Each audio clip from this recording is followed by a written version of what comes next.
We've all heard the children's version, a young boy defeats a giant with a slingshot. But what if I told you? The real story is so much more brutal. Pause. Heartbeat sound. David didn't just kill Goliath, he decapitated him with the giant's own sword, and walked through a field of corpses with the severed head swinging from his hands. And before that, he faced off with wild lions and bears, and won. This isn't a fairy tale. This is the untamed, raw, and shocking truth of David, the shepherd-turned-warrior who would become king. The Philistines had a secret weapon, a literal giant, Goliath of Gath, over 9 feet tall. For 40 days he taunted Israel. No one dared face him. Until David, no armor, no sword, just a sling, 5 stones, and unshakable faith. With one strike he sank a stone into Goliath's skull.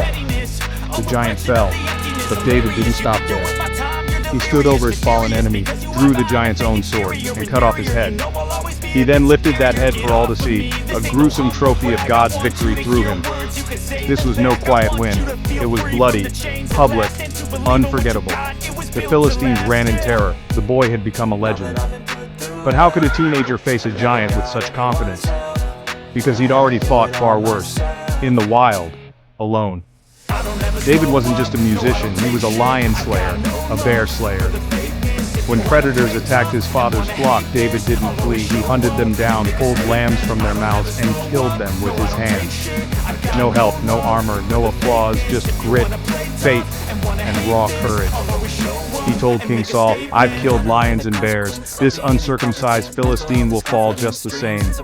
So what made David different? Why was this boy so fearless, so dangerous? Because David was anointed.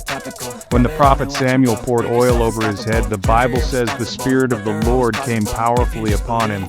Like Samson before him, David was filled with a strength that defied nature. But unlike many warriors, David's strength didn't come from rage or pride, it came from faith. He didn't fight for fame, he fought for God. Every enemy he faced, man or beast, fell not just to a weapon but to a divine mission. For centuries we've softened David's story. We tell kids about his slingshot, but not the blood and guts. We mention Goliath's fall, but not the part where David carried the severed head into King Saul's tent. We focus on the Psalms, but forget this poet was also a killer, a warrior. Why? Because the real David doesn't fit in a neat box. His life was messy, violent, and glorious. He was both a man of worship and a man of war. And that's what makes his story so real. David wasn't perfect. He failed, he sinned, he broke. But he always returned to God.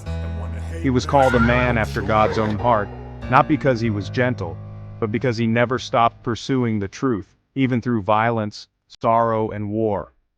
And maybe, just maybe, that's the kind of warrior God still uses today.